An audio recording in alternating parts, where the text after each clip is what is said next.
DiDi are a Chinese ride-hailing company that recently went public on the New York Stock Exchange, raising over $4 billion in a $64 billion valuation. And although the listing was met with great anticipation, with it being the second largest listing of an international company in the US, second only to Alibaba, it will most definitely be remembered as a scandal that teaches us a valuable lesson in investing in international companies, but also in IPOs in general, especially ones with evident red flags. So in this video, we're going to be analysing exactly what happened in this highly anticipated IPO, why it's become a scandal, as well as give my opinion on DiDi as a potential investment.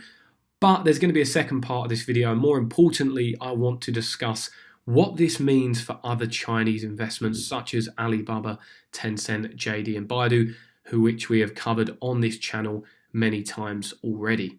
But first of all, to give you some background on the situation and what happened, what caused this DiDi scandal. Back in November 2020, the Chinese government began to crack down on some of their largest technology companies over anti-competitive practices and data sharing concerns, things like that, which was initially spurred by Jack Ma's Ant Group IPO debacle. But unlike many assumed, Alibaba wasn't the only company that was being targeted. DiDi was in fact one of these businesses under the scope of the Chinese authorities, as well as some other big tech names as well. And however, DiDi's situation and the issue they had with DiDi and this IPO was less to do with anti-competitive behaviours and more to do with the amount of sensitive data that DiDi collects through its app on a daily basis. It tracks where individuals are moving throughout the day, but it also collects data on traffic patterns and city traffic behaviour. A report back in 2015, for example, showed that DiDi was able to track the movements of certain government officials using the app on a daily basis, which is something that, needless to say, the Chinese authorities were very wary of, and it seems that they are trying to understand the implications of all of these practices. As a result, the Chinese regulator launched an investigation back in early 2021 into the business to determine what steps, if any, need to be taken. However, during the investigation, DiDi had confidentially filed with the SEC to list its shares on the New York Stock Exchange, and on June 30th, it happened. DiDi was now a public company listed on a US stock exchange. And this was a move that was met with firm punishment by the newly found Chinese regulator, the CAC. They had announced that it had launched a further investigation into DiDi, this time on the suspicion that the company had violated data privacy and national security laws. It ordered the company to immediately stop registering new users and instructed all Chinese app stores, including WeChat, to remove DiDi's app. They also went on to say they had broadened the investigation to include 2 more US-listed Chinese companies. And so although this hasn't resulted in a delisting of DiDi or any permanent loss of capital for shareholders of DiDi, it has meant that there will be a fundamental impact on the business. If they aren't able to register new users and users aren't able to use the app because it's not in the app stores, then that will have a big effect on the business and its results. How big will depend on if this is just a slap on the wrist, a temporary thing, or something that will last a fairly long period of time. We just don't know that yet. And so in reaction, the stock has sold off. As you can imagine, it dropped almost 30% in one day. And it's now climbed back ever so slightly since, up 10% from its low, but still down around 25% from its high. And DiDi wasn't one of the only stocks that felt the pressure. Ever since the IPO, Alibaba dropped around 10%, regaining some of its losses just after that. We also saw Tencent, Baidu and JD.com drop in value on the news, but also managed to regain their losses since. This has also demonstrated to us, if we didn't know already, that the Chinese authorities will not lose sleep over their tech titans losing billions of dollars in value overnight and losing hard cash through operations if they don't abide by the rules and regulations that are set out to them. And now it's probably a good time to tell you that I personally see DiDi now as uninvestable at this point, not just because of the unknown effect this will carry on their business, but also the fact that management has listed, regardless of what they say, knowing there was an ongoing investigation and an indirect warning that the CAC would not like them to file with the SEC or any foreign exchanges for that matter. This put the IPO investors or potential investors money at risk and seemed to be motivated by private shareholder pressures and management greed. For your information, the CEO was set to make $3 billion from the listing, which shows why he was probably so eager to push the deal through. But regardless of that, What I also think is important for us to consider at this point is what this means for investors in other Chinese tech companies listed in the US. Does this make the so-called China bears right? Well, like I said earlier in the video, it definitely demonstrates that China will not lose sleep over punishing their homegrown tech giants, even if it means their shareholders or even customers are collateral damage. It shows us undeniably that the CCP will act swiftly and aggressively if need be, so that's something we definitely need to consider if we're investing into China. But personally, I think we need to appreciate the differences between, say, DiDi, their situation, and the likes of other blue chip China tech names such as, say, Alibaba and Tencent. As an example, let's consider Alibaba.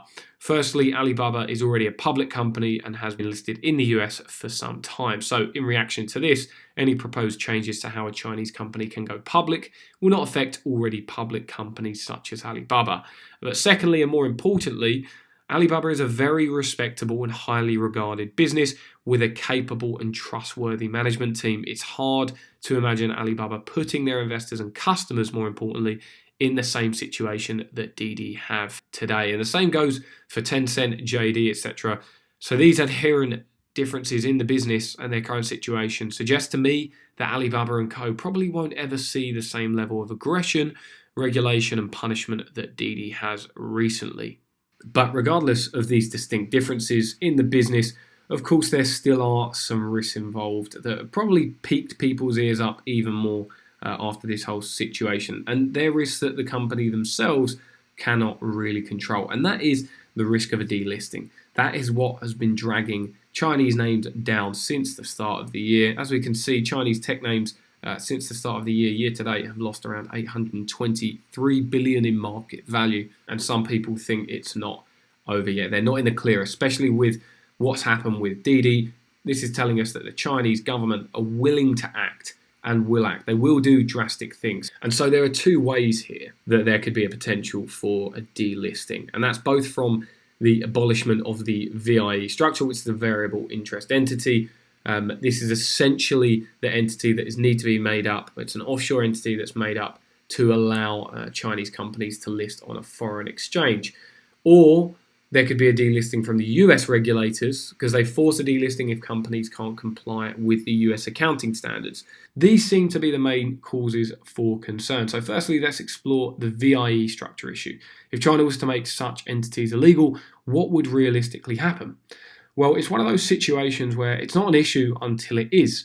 In theory, if the Chinese government were to make such contractual arrangements and entities illegal, then the domestic company would have to buy back the US foreign listed shares and then list them on a domestic exchange. So not necessarily wiping out your capital, instead just returning your capital to you, although there is an element of what price do they have to buy them back at? Could they lowball the price? And that's not an answer I have at the moment, but something to consider. However, if we look at the likelihood of all this happening, it is so unlikely that I'd be willing to bet a lot of money that it never does, at least in the next couple of decades. And the reason being is that China's rules about direct ownership from foreign investors means that VIE structures have become the norm for Chinese companies looking to raise significant capital. And as of today, there are more than 240 Chinese VIE public companies that are listed on just the US exchanges alone. Together, they represent over $2 trillion in market cap and trillions in investments into the Chinese economy. Many experts in either law, Chinese politics, and public markets recognize that China would likely never make such a drastic move, as it would not only cut off China from being accepted in the public markets forever, but it would also have a profound effect on their underlying economy, making it somewhat self-harming to do so. And if the Cold War taught us anything, it's that the threat of total annihilation or no return is a pretty good way to stop a bark turning into a bite. The other concern is on the US regulatory side. Could the US potentially delist these companies if they're unable to comply with the US accounting standards? Well, for one, I saw no proof that Alibaba and Tencent specifically were mentioned or targeted in this new legislation. But from what I can see, if anything is not in line with regulators' demands, they have 3 years, this is the Chinese company, have 3 years to resurrect that. 3 years. For a capable company, for me, that's plenty of time. And again, for these businesses not to comply, it would be a form of self-destruction not to do so and to get delisted. So something these clever people would never do, in my opinion. So to summarize, what the DiDi debacle has reminded us is that there is definitely an added element of risk and uncertainty with investing in Chinese companies. But is it enough risk to warrant not being involved? In my opinion, no. And based off of the information hopefully transferred to you today, you may think the same, because the likelihood of downside or such risk coming into fruition is very low, but the potential and likelihood of upside is very high. A classic asymmetric bet that pays better than the odds. And what have I done in the midst of all this, or in reaction to this? I did manage to actually buy some more Alibaba at around $199 per share when it dropped after the DiDi announcement, making this now over 30% of my current portfolio. But I'm not going to be doubling down. I'm just going to continue to be bullish and opportunistic.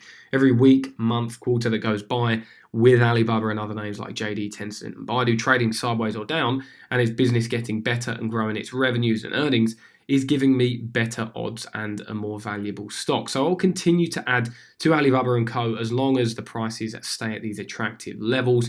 At this point, I do not have much concern about China, even getting to around 50% of my current portfolio, which it's getting fairly close to at the moment because the value and discount is undeniable.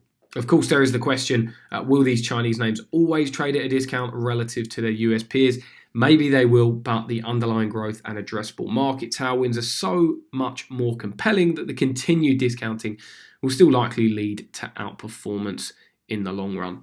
And that's about all for this video, guys. Just wanted to do a quick update on the DiDi situation and what it means for some of the other Chinese tech names that we've covered on this channel. I was going to do a specific video on DiDi when they first IPO'd, but after reading all the details, I decided not to. I also thought you'd enjoy the update on Alibaba and how this affects them. I did actually do a valuation on DiDi for Patreon members, even though I see it as uninvestable at this point. But if you want to go and access that and 70 more valuation models that we have on the Patreon, then you can go over and check that out. You also get my buy and sell notifications and a copy of my current portfolio, as well as access to our Discord community. So go ahead and check that out if you're interested in supporting the channel. Other than that, if you could smash the like button, that really helps out the video to reach more people, and subscribe to the channel if you haven't already. Leave a comment and let me know all of your thoughts on the covered topics in today's video.